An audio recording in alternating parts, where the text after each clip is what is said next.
আপাতত আমরা আন্দোলন স্থগিত ঘোষণা করছি। বুড়িমারি এক্সপ্রেস ট্রেন সংকটের চলমান অগ্রগতি ও সম্ভাব্য সমাধান আজকে ঢাকা জাতীয় প্রেস ক্লাবের সামনে মানববন্ধনের মাধ্যমে জনগণের দাবি তুলে দেওয়া হয় এবং মানববন্ধন শেষে প্রতিনিধি দল রেল ভবনে যাওয়া হয়। সেখানে রেল মন্ত্রণালয়ে মাননীয় রেল উপদেষ্টার সাথে এ বিষয়ে সরাসরি কথা বলার থাকলেও রেল উপদেষ্টা মহোদয় একটি গুরুত্বপূর্ণ বৈঠকে থাকায় সরাসরি কথা হয়নি। তবে তিনি প্রতিনিধি দলকে রেল সচিব, ডিজি রেল ও অতিরিক্ত ডিজি রেলের সাথে যোগাযোগের পরামর্শ দেন। রেল সচিব ও ডিজি ও অতিরিক্ত ডিজির সাথে দীর্ঘ সময় আলোচনার পরিপ্রেক্ষিতে নিম্নোক্ত বিষয়গুলো পুনরায় উঠে আসে। মূল সমস্যা যে কারণে ট্রেন বুড়িমারি থেকে ঢাকা চলাচল করা সম্ভব হচ্ছে না কেন। রেল সচিব মহোদয়, ডিজি মহোদয় ও অতিরিক্ত ডিজি মহোদয়ের মতামতে ওনারা আশ্বস্ত করেছেন যে অতি সত্তর ওনারা আমাদেরকে অল্প সময় দিয়েছেন, কিন্তু আমরা আরো বেশি সময় দিচ্ছি। আগামী 1 মাসের মধ্যে বুড়িমারি থেকে ঢাকা এক্সপ্রেস, বুড়িমারি এক্সপ্রেস যে ট্রেনটি আছে, এই ট্রেনটির জন্য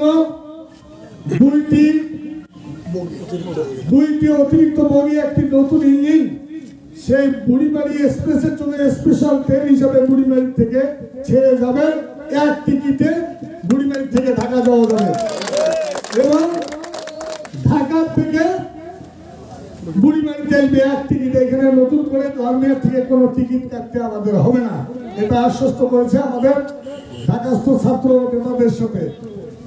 এখানে যে বিষয়টা আমাদেরকে বুড়িমারি এক্সপ্রেসের বিষয়ে যে আশ্বস্ত করেছে, এখানে নতুন করে ইঞ্জিন এবং বগি কেনার পরে আমাদের সম্পূর্ণভাবে পূর্ণাঙ্গভাবে বুড়িমারি এক্সপ্রেস ট্রেনটি এখানে বুড়িমারি থেকে ঢাকা যাতায়াত করবে।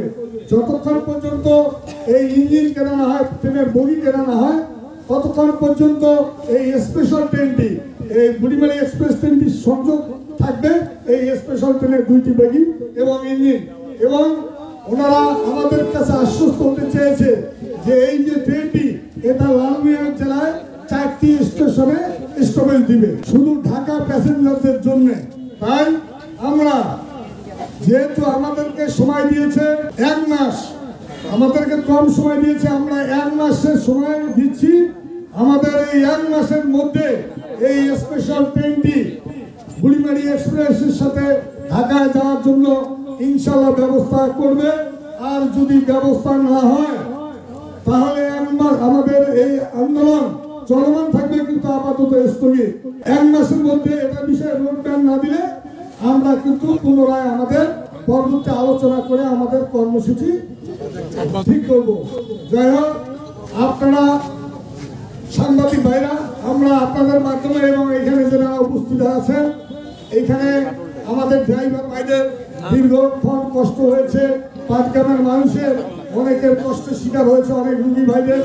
কিন্তু আমাদের কিছু ভালো কিছু আদায় করতে হলে কিছু ত্যাগ স্বীকার করতে হবে। এখানে আমাদের যদি কর্মকাণ্ডে যদি কোনো ভুল ত্রুটি হয়ে থাকে, তাহলে আপনারা আপনাদের সন্তান হিসাবে আপনারা ক্ষমা করে দিবেন। কারণ দাবি আদায়ের জন্য আন্দোলনের বিকল্প নাই, আন্দোলনের বিকল্প নাই। দাবি আদায় করতে হলে আন্দোলনের মাধ্যমে করতে হয়। আজকে যদি আমরা এই আন্দোলনটা না করতাম, তাহলে ঢাকায় আজকে আন্দোলন হইতো না, আর ওই রেল সচিব আমাদের ওই ছাত্র নেতাদেরকে দেখতো না। আজকের আন্দোলনের ফসল আমরা ইনশাল্লাহ আগামী 1 মাসে ঘরে তুলতে সক্ষম হব। আপনারা সবাই ঠিক থাকবেন যতক্ষণ পর্যন্ত এই স্পেশাল ট্রেন আপাতত চালু না হয়। সাধারণ ট্রেন না, স্পেশাল ট্রেন, এটা দেওয়ার পরে আমরা আশ্বস্ত হব যে না, তাদের ওয়াদা ঠিক আছে, আমরা তখন পূর্ণাঙ্গভাবে আন্দোলন প্রত্যাহার করব।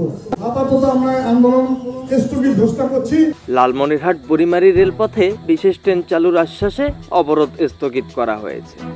বুড়িমারি এক্সপ্রেস বুড়িমারি থেকে চালুর দাবিতে চলমান 9ম দিনের রেলপথ এবং দ্বিতীয় দিনের মতো সড়কপথ অবরোধ প্রত্যাহার করেছে পাটগ্রামের আন্দোলনকারীরা।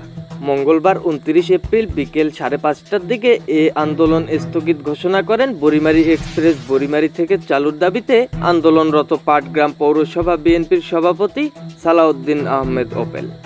জাতীয় দৈনিক জনকণ্ঠের তথ্যমতে রেল ও সড়কপথ অবরোধ আন্দোলন স্থগিতকরণের বিষয়ে ওপেল গণমাধ্যম কর্মীদের বলেন, বুড়িমারী এক্সপ্রেস লালমনিরহাট থেকে ঢাকা রেলপথে চলাচল করলেও লালমনিরহাট থেকে বুড়িমারী রেলপথে বুড়িমারী টু ঢাকা বুড়িমারী এক্সপ্রেসের যাত্রীদের জন্য বুড়িমারী এক্সপ্রেস টু বিশেষ ট্রেন চালুর আশ্বাসে আন্দোলন স্থগিত করা হয়। সেদিন বিকেলে ঢাকার অবস্থানরত লালমনিরহাটের বাসিন্দাদের একটি প্রতিনিধি দল রেলপথ মন্ত্রণালয়ের সচিবের সঙ্গে সাক্ষাৎ করে এমন পেয়েছে বলেও জানান তিনি। এর আগে লালমনিরহাট জেলা প্রশাসন লালমনিরহাট রেলওয়ে বিভাগীয় প্রতিনিধি দলের সঙ্গে একটি বৈঠক অনুষ্ঠিত হয়, কিন্তু সে বৈঠকে একমত হতে পারেনি আন্দোলনকারীরা। তবে রেলওয়ে মন্ত্রণালয়ের সচিবের সঙ্গে সাক্ষাৎ এবং তার দেওয়া আশ্বাসে আন্দোলন স্থগিত করা হয়। অন্যদিকে নবম দিনের মতো রেলপথ ও দ্বিতীয় দিনের মতো চলমান সড়কপথ অবরোধ কর্মসূচি স্থগিত ঘোষণার সময় পাটগ্রাম ইউনিয়ন পরিষদ, পাটগ্রাম সংগ্রাম পরিষদ, বিএনপি সহ বিভিন্ন রাজনৈতিক দলের নেতাকর্মী ও সুশীল সমাজ সহ সর্বস্তরের 3 শতাধিক মানুষ উপস্থিত ছিলেন। এর আগে গত 27 এপ্রিল রাত 10:30টার দিকে একই দাবিতে করা আন্দোলন প্রত্যাহার করে হাতীবান্ধায় মহাসড়ক ও রেলপথ অবরোধ করে আন্দোলনকারীরা। লালমনিরহাটের হাতীবান্ধা ও পাটগ্রামে এই অবরোধের কারণে দীর্ঘ 8 দিন বুড়িমারী লালমনিরহাট রেলপথে 4 জোড়া ট্রেন চলাচল বন্ধ ছিল। তবে অবরোধ প্রত্যাহার ও স্থগিত হওয়ায় এই পথে আবারও ট্রেন চলাচল শুরু হয়েছে। উল্লেখ্য যে বহুল প্রতীক্ষিত বুড়িমারী এক্সপ্রেস গত বছরের 12 মার্চ চালু হলেও উদ্বোধনের দিন ব্যতীত লালমনিরহাট টু ঢাকা রেলপথে নিয়মিত চলাচল করছে। ট্রেনটি চালুর পর থেকে লালমনিরহাটের হাতীবান্ধা ও পাটগ্রাম উপজেলার মানুষ বুড়িমারী এক্সপ্রেস বুড়িমারী থেকে সরাসরি ঢাকা রেলপথে চলাচলের আন্দোলন করে আসছে।